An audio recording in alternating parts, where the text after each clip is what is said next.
पूर्व न्यायाधीश की बहू की दहेज हत्या। मध्य प्रदेश के मुख्यमंत्री आवास के बाहर परिजनों का विरोध प्रदर्शन। परिजनों ने वकील पति समर्थ सिंह पर लगाया आरोप, दिल्ली एम्स में दोबारा पोस्टमार्टम की मांग की। पिछले सप्ताह की शुरुआत में भोपाल में मृत पाई गई एक 33 वर्षीय महिला के परिजनों ने रविवार 17 मई 2026 को मध्य प्रदेश के मुख्यमंत्री मोहन यादव के आवास के बाहर विरोध प्रदर्शन किया। परिजनों की मांग है कि महिला के शव का एम्स दिल्ली में दोबारा पोस्टमार्टम कराया जाए। महिला के वकील पति और उनकी पूर्व जज मां पर लगे दहेज उत्पीड़न के आरोपों की जांच के लिए एक विशेष जांच दल एसआईटी का गठन किया गया है। नोएडा की रहने वाली ट्विशा शर्मा 12 मई मंगलवार को भोपाल के कटारा हिल्स इलाके में स्थित अपने ससुराल में मृत पाई गई थीं। पुलिस के अनुसार ट्विशा की मुलाकात 2024 में एक डेटिंग ऐप के जरिए भोपाल के वकील समर्थ सिंह से हुई थी और दिसंबर 2025 में दोनों ने शादी कर ली थी।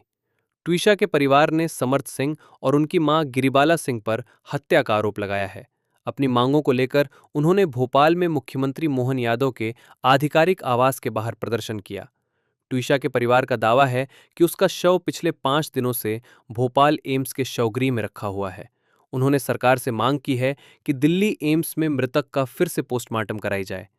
ट्विशा के पिता नवनिधि शर्मा और उनके भाई ने बताया कि प्रदर्शन के दौरान मुख्यमंत्री कार्यालय के अधिकारियों से मुलाकात के बाद उन्हें निष्पक्ष कार्रवाई का आश्वासन मिला है।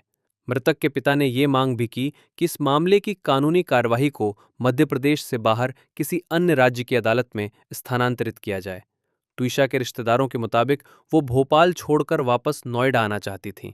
उन्होंने ये भी दावा किया कि मौत से कुछ ही देर पहले मंगलवार 12 मई 2026 की रात करीब 10 बजे तक ट्विशा उनके संपर्क में थीं। एसआईटी के प्रमुख और सहायक पुलिस आयुक्त रजनीश कश्यप ने पहले बताया था कि समर्थ और उनकी मां के खिलाफ भारतीय न्याय संहिता के तहत दहेज हत्या और उत्पीड़न का मामला दर्ज किया गया है। उन्होंने कहा था कि समर्थ का पता लगाने और उसे गिरफ्तार करने के प्रयास तेज कर दिए गए हैं। अधिकारियों ने कहा कि एसआईटी दहेज उत्पीड़न, शारीरिक शोषण और ट्विशा की मौत के बाद सबूतों को नष्ट करने के कथित प्रयासों से जुड़े आरोपों की जांच करेगी। शुक्रवार 15 मई 2026 को एक स्थानीय अदालत ने सेवानिवृत्त रिटायर्ड न्यायाधीश को अग्रिम जमानत दे दी, जबकि समर्थ सिंह की अग्रिम जमानत याचिका पर सुनवाई आज 18 मई को होनी तय है। हम सीबीआई की जांच चाहते हैं सुप्रीम कोर्ट के सुपरविजन में बस, और केस हमारा ट्रांसफर दिल्ली हो जाए। कोई नहीं, उनका बेटा ड्रग्स लेता था, उनका बेटा ड्रग्स लेता था। मेरी बेटी पे इल्जाम लगा रहे, उनका बेटा ड्रग्स लेता था। किस तरीके से परेशान किया? आपकी क्या बात हुई थी आखिरी समय? आज वो रो रही थी, बस वही थोड़ा परेशान करता था, वो टोंटबाजी करता था, हर एक बात में मेरी बेटी को गालियां देता था, हमारे लिए गालियां देता था, मेरे हस्बैंड को गाली देता था, मेरे बेटे को भी गंदा गंदा बोलता था। पैसे की मांग कर रहे थे? पैसे की मांग? हाँ जी, मेरी बेटी पे 20 लाख के शेयर थे, उसको लेके बोलते कि आप दोनों है ना ज्वाइंट अकाउंट खोलो, उसमें अपने पैसे डालो। मेरी बेटी ने मना कर दिया। हमारे PM2 के लिए तुरंत कार्रवाई हो, बिफोर बॉडी डिके हो, उससे पहले PM2 को दिल्ली शिफ्ट किया जाए बॉडी को, इसकी इंडिपेंडेंट जांच हो। दूसरा, स्वतंत्र जांच की मांग कर रहे हैं जो सुप्रीम कोर्ट की निगरानी में हो। आज समर्थ की बेल भी लगी है सर, उसको लेकर के मेरा इसमें कोई कतल नहीं, क्योंकि मैं तो इसमें अज्ञानी हूँ सर। मैं तो जुडिशरी, मैंने तो लॉ पढ़ी नहीं है।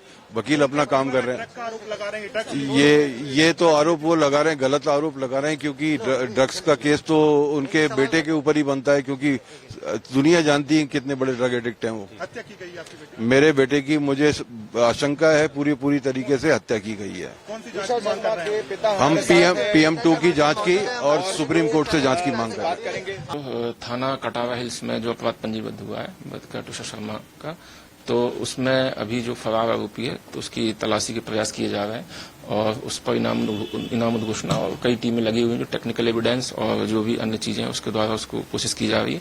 साथ ही साथ मामला भी अंडर इन्वेस्टिगेशन है, तो जो जांच में नए तथ्य आ रहे हैं तो उनकी टीम द्वारा जांच की जा रही है। इस संबंध में एम्स में जो PM करता है डॉक्टर और उनकी टीम है, तो इन संबंध में उनसे चर्चा भी की गई थी और उनको एक लेटर भी इशू किया गया है डिटेल में लैगेज मटेरियल के संबंध में। संभवतः आज वो रिपोर्ट आ जाएगी तो स्थिति स्पष्ट हो जाएगी कि क्या है क्या नहीं है।